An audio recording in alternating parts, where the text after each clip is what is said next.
Hi friends, welcome to my channel Geeta's vlogs in ಕನ್ನಡಕ್ಕೆ ಸ್ವಾಗತ. Time ಏನು ಗೊತ್ತಾ? 5 ಗಂಟೆ ಆಗಿದೆ. 5 ಗಂಟೆಯಲ್ಲಿ ನಾನು ನನ್ನ ಹಸ್ಬೆಂಡು ಇಬ್ಬರೇ ಹೊರಟಿದ್ದೀವಿ. ಅದು ಮಕ್ಕಳನ್ನು ಮನೆಯಲ್ಲೇ ಬಿಟ್ಟು. ಮಕ್ಕಳು ಇನ್ನೂ ಮಲಗಿದ್ದಾರೆ, ಸೊ ಡಿಸ್ಟರ್ಬ್ ಆಗೋದು ಬೇಡ ಅಂತ ನಾನೇ ಲಾಕ್ ಮಾಡಿಕೊಂಡು ಹೊರಟಿದ್ದೀವಿ. ಎಲ್ಲಿ ಹೋಗ್ತಾ ಇದ್ದೀವಿ, ಯಾಕೆ ಹೋಗ್ತಾ ಇದ್ದೀವಿ ನಿಮಗೂ ಕೂಡ ಹೇಳ್ತೀನಿ, ಹಾಗೆ ಕರ್ಕೊಂಡು ಕೂಡ ಹೋಗ್ತೀನಿ. ಸ್ವಲ್ಪ ಹೊತ್ತಿಗೆ ನಿಮಗೆ ಗೊತ್ತಾಗ್ಬಿಡುತ್ತೆ ನಾನು ಎಲ್ಲಿ ಹೋಗ್ತಾ ಇದ್ದೀನಿ ಅಂತ.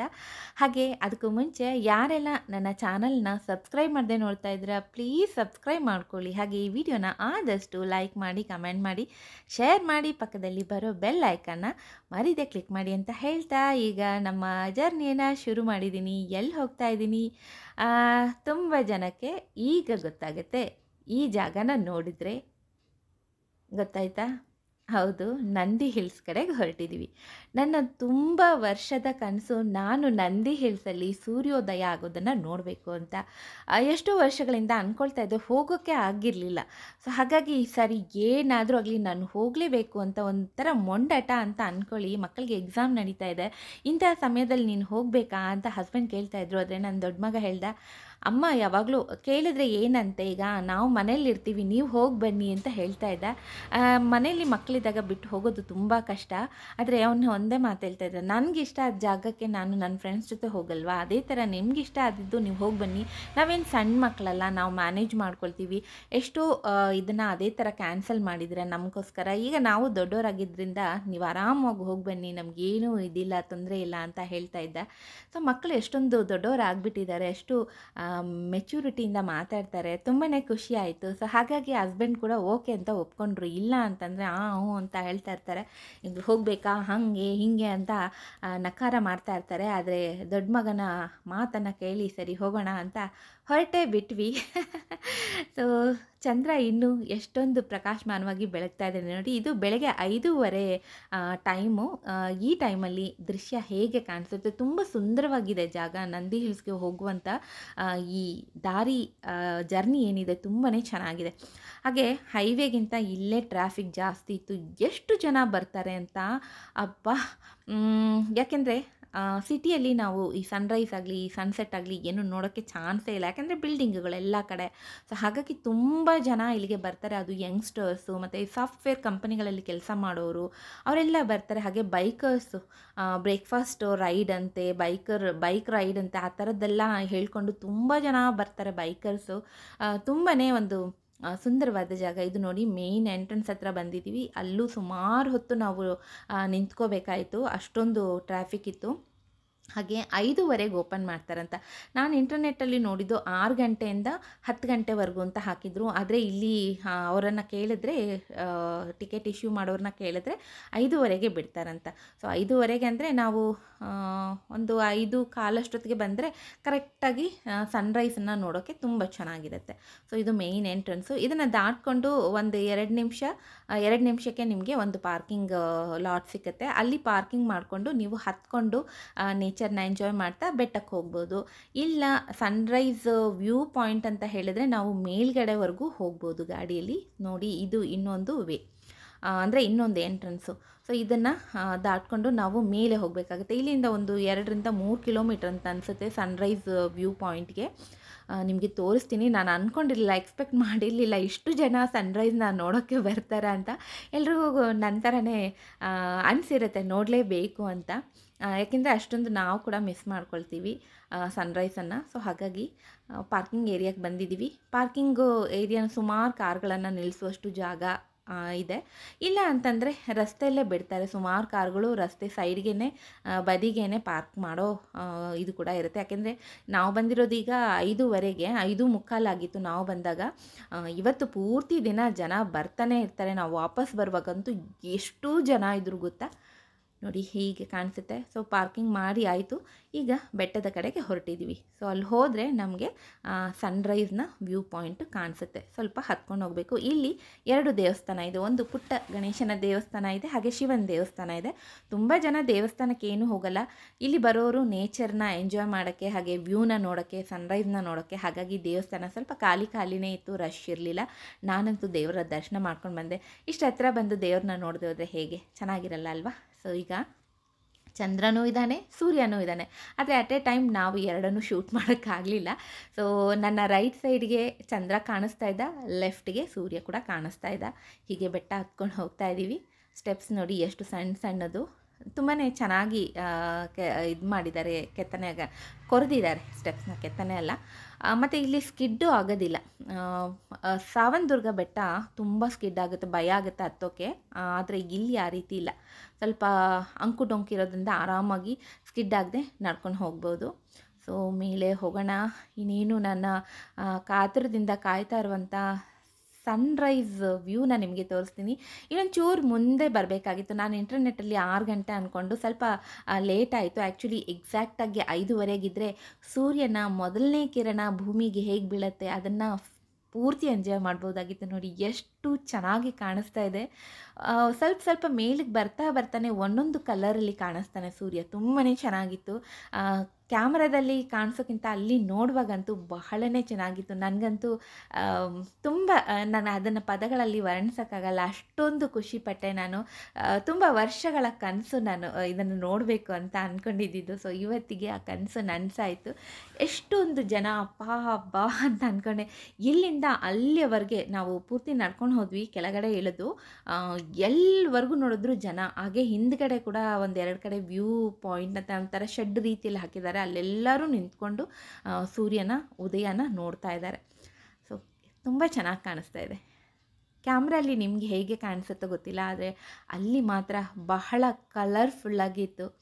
ಹಾಗೆ ಸಿಟಿ ದೃಶ್ಯ, ಅಲ್ಲಿಂದ ಸಿಟಿ ದೃಶ್ಯ ಕೂಡ ನಮಗೆ ಕಾಣಿಸುತ್ತೆ.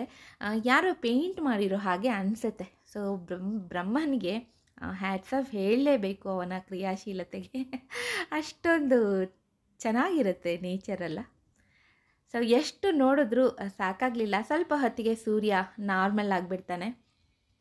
ಸೊ ಇದು ಮಯೂರ ಹೋಟೆಲ್ ದಾರಿಯಲ್ಲಿ ಹಿಡಿದಿರುವಂಥ ಒಂದು ವ್ಯೂ. ಇಷ್ಟು ಜನ ಇದ್ದಾರೆ. ಹಾಗೆ ಅಲ್ಲಿ ಗೋಪುರ ಕೂಡ ಕಾಣಿಸ್ತಾ ಇದೆ, ದೇವಸ್ಥಾನದ್ದು. ಸೊ ಈಗ ನಾನು ದೇವಸ್ಥಾನಕ್ಕೆ ಬಂದೆ. ರಶ್ ಇರಲಿಲ್ಲ. ಸೊ 2 ದೇವರ ದರ್ಶನ ಮಾಡ್ಕೊಂಡು, ಅಮ್ಮನವರು ಇದ್ದಾರೆ, ಹಾಗೆ ಶಿವನ ದೇವಸ್ಥಾನ ಕೂಡ ಇದೆ. ಸೊ ದರ್ಶನ ಮಾಡಿಕೊಂಡು ಹೊರಗಡೆ ಬಂದೆ. ದೇವಸ್ಥಾನದ ಹಿಂಭಾಗ ಈ ರೀತಿ ಕಾಣಿಸುತ್ತೆ. ತುಂಬಾ ಚೆನ್ನಾಗಿದೆ. ಬಿಸಿಲು, ಇದು ಹಿಂಭಾಗದ ವ್ಯೂ ಪಾಯಿಂಟ್ ಅಂತ ಅನಿಸುತ್ತೆ, ದೇವಸ್ಥಾನದ ಹಿಂಭಾಗ. ಸೊ ದರ್ಶನ ಮಾಡಿಕೊಂಡು ಒಂದು ಸುತ್ತು ಬಂದು, ಒಂದು ಪ್ರದಕ್ಷಿಣೆ ಅಂತ ಹೇಳ್ತಾರಲ್ಲ, ಆ ಪ್ರದಕ್ಷಿಣೆ ಬಂದು ಈಗ ನಾನು ಹೊರಗಡೆ ಹೋಗ್ತಾ ಇದ್ದೀನಿ. ಸೂರ್ಯ ತುಂಬ ದೇವಸ್ಥಾನದ ಅಲ್ಲಲ್ಲಿ ಸೂರ್ಯನ ಬೆಳಕು ತುಂಬ ಚೆನ್ನಾಗಿ ಬರುತ್ತೆ. ಎಳೆ ಬಿಸಿಲು, ಅದನ್ನು ನೋಡೋದೇ ಒಂದು ಖುಷಿ. ಆಮೇಲೆ 10-11 ಗಂಟೆ ಮೇಲೆ ಬರೋ ಬಿಸಿಲು ಒಂಥರ ಇರುತ್ತೆ, ಆದರೆ ಬೆಳಗಿನ ಜಾವದ ಬಿಸಿಲು ಮಾತ್ರ ತುಂಬಾ ಚೆನ್ನಾಗಿರುತ್ತೆ. ಸೊ ಇದಾದಮೇಲೆ ನಾವು ಬೆಟ್ಟದ ಆ ಸೈಡ್ಗೆ ಹೋಗಿ ಅಲ್ಲಿನ ವ್ಯೂ ನೋಡೋಣ, ಸಿಟಿ ವ್ಯೂನ ನೋಡೋಣ ಅಂತ ಅಂದ್ಕೊಂಡಿದ್ದೀವಿ. ಸೊ ದರ್ಶನ ಮಾಡಿಕೊಂಡು ಆ ಕಡೆಗೆ ಹೋಗೋಣ. ಸೊ ಇದು ವಾಪಸ್ ಹೋಗುವಂಥ ಇನ್ನೊಂದು ಎಂಟ್ರೆನ್ಸು. ಬಿಸಿಲು ನೋಡಿ ಇಲ್ಲಿಂದನೂ ಹೇಗೆ ಕಾಣಿಸುತ್ತೆ ಅಂತ. ಬಟ್ ಬಂದವರೆಲ್ಲ ಸನ್ರೈಸ್ ನೋಡೋಕ್ಕೆ ಮತ್ತು ವ್ಯೂ ನೋಡೋಕ್ಕೆ, ಅಂದರೆ ಸಿಟಿ ಹೇಗೆ ಕಾಣಿಸುತ್ತೆ ಗೊತ್ತಾ, ತುಂಬಾ ಚೆನ್ನಾಗಿ ಕಾಣಿಸುತ್ತೆ. ಇದನ್ನು ಹೇಳೋಕ್ಕಿಂತ ನೋಡಿದ್ರೇ ಖುಷಿ. ಯಾರಾದರೂ ಖಂಡಿತ ಹೋಗಿ ಬನ್ನಿ. ಶನಿವಾರ ಭಾನುವಾರ ತುಂಬ ರಶ್ ಇರುತ್ತೆ, ಆದರೆ ಮಿಕ್ಕಿದ ವೀಕ್ ಡೇಸ್ನಲ್ಲಿ ಕಡಿಮೆನೇ ಇರುತ್ತೆ ಅಂತ. ಅದಕ್ಕೆ ಕ್ಲೋಸ್ ಅಂತ ಏನೂ ಇಲ್ಲ, ಫುಲ್ ಡೇ ಓಪನ್ ಆಗಿರುತ್ತೆ ಅಂತ. ಕ್ರೌಡ್ ಇರೋದಿಲ್ಲ. ಸೋಮವಾರದಿಂದ ಶುಕ್ರವಾರದವರೆಗೂ ಕ್ರೌಡ್ ಇರೋದಿಲ್ಲ. ಆದರೆ ಸ್ಯಾಟರ್ಡೇ ಸಂಡೇ ಮಾತ್ರ ತುಂಬಾ ಕ್ರೌಡ್ ಇರುತ್ತೆ. ಬೆಳಗ್ಗೆ 5:15 ಓಪನ್ ಆಗುತ್ತೆ, 10 ಗಂಟೆವರೆಗೂ, ರಾತ್ರಿ 10 ಗಂಟೆವರೆಗೂ ಓಪನ್ ಇರುತ್ತೆ ಅಂತ. ನೋಡಿ ಇಲ್ಲಿಂದ ನಮಗೆ ಅಕ್ಕಪಕ್ಕದಲ್ಲಿರುವ ಚಿಕ್ಕಬಳ್ಳಾಪುರ ಆಗಿರ್ಬೋದು, ದೊಡ್ಡಬಳ್ಳಾಪುರ ಆಗಿರ್ಬೋದು, ದೇವನಹಳ್ಳಿ, ಅದೆಲ್ಲ ಗುರುತಿಸಬಹುದು ಅಂತ ಅಂದ್ಕೊಳ್ತೀನಿ. ಆ ರೀತಿ ಆ ಸಿಟಿಗಳೆಲ್ಲ ಕಾಣಿಸುತ್ತೆ. ಅಲ್ಲಲ್ಲಿ ಕೆರೆ ಅದೆಲ್ಲನೂ ಕಾಣಿಸುತ್ತೆ. ಸೊ ಇಲ್ಲಿ ಸ್ವಲ್ಪ ಹೊತ್ತು ಕುಳಿತುಕೊಳ್ಳೋಣ ಅಂತ ಅಂದ್ಕೊಂಡಿದ್ವಿ. ಹಾಗೆ ಹೋಗ್ತಾ ದಾರಿಯಲ್ಲಿ ದ್ರಾಕ್ಷಿ ಮಾರ್ತಾಯಿದ್ರು, ಅದನ್ನು ಕೂಡ ತೊಗೊಂಡು ಹೋಗೋಣ ಅಂತ ಅಂದ್ಕೊಳ್ತಾ ಇದ್ದೀನಿ. ನೋಡೋಣ. ಸೊ ಇಲ್ಲಿ ನಾನು ಒಂದು ಟಿಕ್ಟಾಕ್ ಮಾಡಿದ್ದೀನಿ. ಟಿಕ್ಟಾಕ್ ಅಲ್ಲ, ರೀಲು. ವೈರಲ್ ಆಗಿಬಿಟ್ಟಿದೆಯಲ್ಲ. ये हम हैं, ये हमारा पति है, यहाँ पे पार्टी हो रहा है. ಹಾಗೆ ಸುಮ್ಮನೆ ತಮಾಷೆಗೆ ಮಾಡಿದ್ದು. ಅದು ತುಂಬಾ ವೈರಲ್ ಆಗಿಬಿಟ್ಟಿದೆ. ಆ ಡೈಲಾಗು ತುಂಬಾ ವೈರಲ್ ಆಗಿಬಿಟ್ಟಿದೆ. ಸೊ ಈಗ ಒಂದು 8:30ವರೆಗೂ ಇಲ್ಲಿ ಕೂತ್ಕೊಂಡಿದ್ದು, ಈಗ ಹೊರಡ್ತಾ ಇದ್ದೀವಿ. ಮಗನಿಗೆ ಫೋನ್ ಮಾಡಿದೆ, ಬ್ರೇಕ್ಫಾಸ್ಟನ್ನು ಆರ್ಡ್ರ್ ಮಾಡ್ಕೊ ಅಂತ ಹೇಳಿದೆ. ಸೊ ಆರ್ಡ್ರ್ ಬಂತು, ಬ್ರೇಕ್ಫಾಸ್ಟನ್ನು ಮಾಡ್ತಾ ಇದ್ದೀವಿ ಅಂತ ಅಂದರು. ನಾವು ಇಲ್ಲಿಂದ ಹೊರಡುವಾಗ 8:30. ಸೊ ಹೋಗ್ತಾ ದಾರಿಯಲ್ಲೇ ಬ್ರೇಕ್ಫಾಸ್ಟ್ ಮಾಡ್ಕೊಂಡು ಹೋಗೋಣ ಅಂತ ಅಂದ್ಕೊಂಡಿದ್ದೀವಿ. ಹೈವೇನಲ್ಲಿರುವ ನಂದಿ ಉಪಚಾರ ಕಡೆಗೆ ಹೋಗೋಣ ಅಂತ. ಏಕೆಂದರೆ ಇಲ್ಲಿಂದ ನಮಗೆ ಏನೂ ಇಲ್ಲ, 1-1.5 ಅವರ್ ಆಗುತ್ತೆ. ಸೊ ಹಾಗಾಗಿ ಬ್ರೇಕ್ಫಾಸ್ಟ್ ಮಾಡ್ಕೊಂಡೇ ಹೊರಟೋಗೋಣ ಅಂತ ಅಂದ್ಕೊಂಡಿದ್ದೀವಿ. ಸೊ ಪಾರ್ಕಿಂಗ್ ಆದ ಕಾರನ್ನು ರಿಮೂವ್ ಮಾಡ್ತಾ ಇದ್ದಾರೆ. ಈಗ ಹೊರಡ್ತಾ ಇದ್ದೀವಿ. ಈಗ ನೇಚರ್ ಇನ್ನೂ ಚೆನ್ನಾಗಿ ಕಾಣಿಸ್ತಾ ಇತ್ತು. ಬೆಳಗಿನ ಜಾವ ನಾನು ಕತ್ಲೆಯಲ್ಲಿ ಸ್ವಲ್ಪ ಕತ್ಲೆ ಸ್ವಲ್ಪ ಬೆಳಕಿನಲ್ಲಿ ತೋರಿಸಿದ ವ್ಯೂ ಒಂದು ರೀತಿಯಲ್ಲಿತ್ತು. ಈಗ ಕಾಣಿಸುವ ವ್ಯೂನೇ ಇನ್ನೂ ಚೆನ್ನಾಗಿದೆ. ಸೊ ಕೆಲವು ಕ್ಲಿಪ್ಸನ್ನು ಹಾಕಿದ್ದೀನಿ. ತುಂಬ ಲೆಂತಿ ವೀಡಿಯೋ ಆಗಿಬಿಟ್ರು ನೇಚರ್ನ ಎಂಜಾಯ್ ಮಾಡೋರು ಇರ್ತಾರೆ, ಬರೀ ಅದನ್ನೇ ಹಾಕ್ಬಿಟ್ಟಿದ್ದಾರೆ ಅಂತ ಅಂದ್ಕೊಳ್ಳೋರು ಇರ್ತಾರೆ. ಸೊ ಬೋರ್ ಆಗೋದು ಬೇಡ ಅಂತ ಸಣ್ಣದಾಗಿ ಹಾಕಿದ್ದೀನಿ. ನನಗಂತೂ ಫುಲ್ಲು ವೀಡಿಯೋ ಆಗಬೇಕಂತ ಇಷ್ಟ ಇತ್ತು. ಅಷ್ಟು ಚೆನ್ನಾಗಿತ್ತು. ನಾವು ಬೆಟ್ಟ ಮೇಲ್ಗಡೆಯಿಂದ ಇಳಿದು ಬರುವಾಗ ಕಾಣಿಸುವ ಆ ದೃಶ್ಯಗಳನ್ನು ಎಷ್ಟು ನೋಡಿದ್ರೂ ಖುಷಿ ಅಂತ ಅನ್ನಿಸ್ತಾ ಇತ್ತು. ಅಷ್ಟು ಚೆನ್ನಾಗಿದೆ ನಿಜವಾಗ್ಲೂ. ಎಷ್ಟೊಂದು ನಾನು ಒಂದು 7 years ಬ್ಯಾಕ್ ಇಲ್ಲಿಗೆ ಬಂದಿದ್ದೆ. ಆವಾಗ ಅಷ್ಟು ಎಂಜಾಯ್ ಮಾಡೋದನ್ನ ಇಲ್ಲೋ ಗೊತ್ತಿಲ್ಲ, ಆದರೆ ಈ ಸಾರಿ ಮಾತ್ರ ಅಂತೂ ಸಖತ್ ಎಂಜಾಯ್ ಮಾಡಿದೆ. ನೇಚರ್ ಯಾವಾಗಲೂ ಮೊದಲಿಂದನೂ ನನಗೆ ತುಂಬಾ ಇಷ್ಟ. ಈ ಚಿಕ್ಕಮಂಗ್ಳೂರು ಅಲ್ಲೆಲ್ಲ ಹೋದಾಗ ತುಂಬಾ ಇಷ್ಟಪಡ್ತೀನಿ. ಅದೇ ರೀತಿ ಇಲ್ಲಿ ಕೂಡ ನನಗೆ ಹಾಗೆ ಅನ್ನಿಸ್ತು. ಚೆನ್ನಾಗಿದೆ. ಬ್ಯಾಂಗ್ಳೂರಿಗೆ ಹತ್ತಿರವಾಗಿರುವಂಥ ಒಂದು ಹಿಲ್ ಸ್ಟೇಷನ್ ಅಲ್ವಾ. ಸೊ ತುಂಬ ಚೆನ್ನಾಗಿತ್ತು. ಸೊ ಇದು ಎಂಟ್ರೆನ್ಸಿಂದ ಈಗ ಹೊರಗಡೆ ಬಂದ್ವಿ. ಸೊ ಇನ್ನು ಮನೆ ಕಡೆಗೆ ಹೊರಡೋದೇನೆ.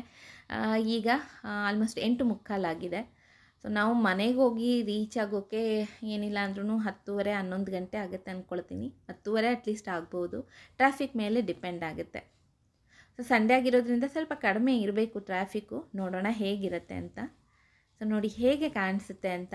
ಆವಾಗಲೇ ಒಂಥರ ಕಾಣಿಸ್ತಾ ಇತ್ತು, ಈಗ ಇನ್ನೂ ಚೆನ್ನಾಗಿ ಕಾಣಿಸ್ತಾ ಇದೆ. ಆದರೆ ಮಧ್ಯಾಹ್ನ ಎಲ್ಲ ಇಷ್ಟೊಂದು ಎಂಜಾಯ್ ಮಾಡೋಕ್ಕಾಗಲ್ಲ, ತುಂಬ ಬಿಸಿಲು ಅಂತ ಅನಿಸ್ಬಿಡುತ್ತೆ.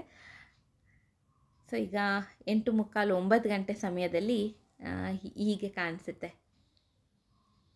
ಪ್ರಕೃತಿನ ಪ್ರತಿ ಸಾರಿ ನೋಡುವಾಗಲೂ ಹೊಸದಾಗೆ ಕಾಣಿಸುತ್ತೆ. ನನಗೆ ಹಂಗೆ ಅನಿಸುತ್ತೆ. ನಿಮಗೆಲ್ಲ ಹೇಗೆ ಅನಿಸುತ್ತೆ ನನಗೆ ಗೊತ್ತಿಲ್ಲ. ಖಂಡಿತ ನಂದಿ ಹಿಲ್ಸ್ ಬ್ಯಾಂಗ್ಳೂರಲ್ಲಿರೋರು ಅಕ್ಕಪಕ್ಕ ಇರೋರು ಹೋಗಿ ಬನ್ನಿ, ತುಂಬಾ ಚೆನ್ನಾಗಿರುತ್ತೆ. ಅದು ಬೆಳಗಿನ ಜಾವ ಹೋದರೆ ತುಂಬಾ ನೀವು ಖುಷಿ ಪಡ್ತೀರಾ, ಇಷ್ಟಪಡ್ತೀರಾ ಆ ನೇಚರ್ನ ನೋಡೋಕ್ಕೆ. ಅಷ್ಟು ಚೆನ್ನಾಗಿದೆ. ಸೊ ಮಿಸ್ ಮಾಡದೆ ಹೋಗ್ಬಿಟ್ಟು ಬನ್ನಿ. ಒಂದು ವೀಕೆಂಡಲ್ಲಿ ನೀವು ಫ್ಯಾಮಿಲಿ ಜೊತೆ ನೀವು ಹೋಗ್ಬನ್ನಿ. ಕಾಯಿ ಇರೋದು ಬೇಡ, ಅದು ಬೇಡ.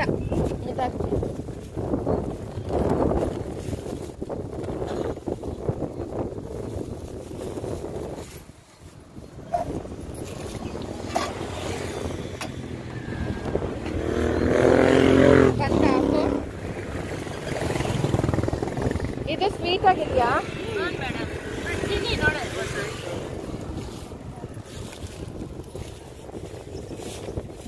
ಎಲ್ಲಿ ನೀವೇ ಬೆಳೆಯೋದಾ? 4 kg ಹಾಕಿ.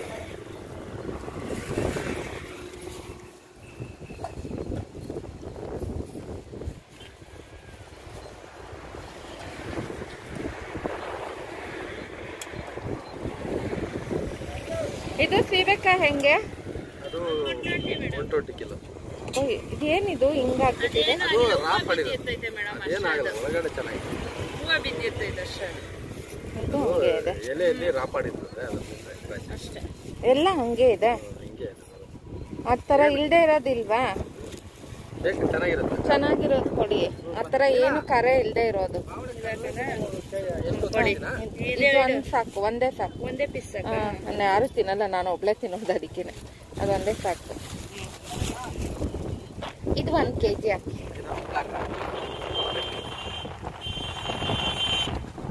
ಇದು ಸ್ವೀಟ್ ಇದೆಯಾ? ಸ್ವೀಟ್ ಇದೆ ಮೇಡಮ್, ಸ್ವೀಟ್ ಆಗಿದೆ ಇದು. ನೋಡಿ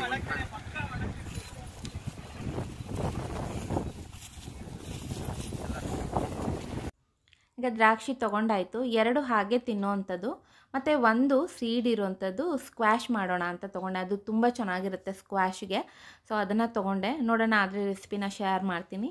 ಸೊ ಈಗ ಇಲ್ಲಿ ನೋಡಿ, ಈ ಮರ ನೋಡಿ ಎಷ್ಟು ಚೆನ್ನಾಗಿದೆ. ಹುಡುಕಿದ್ರೂ ಎಲೆ ಕಾಣಲ್ಲ. ಎಲೆ ಇದೆ ಆದರೆ ಕಾಣಿಸಲ್ಲ, ಅಷ್ಟೊಂದು ಹೂಗಳು ತುಂಬಿದೆ. ಸೊ ನಂದಿ ಉಪಚಾರಕ್ಕೆ ಬಂದಿದ್ದೀವಿ ಬ್ರೇಕ್ಫಾಸ್ಟ್ಗೆ.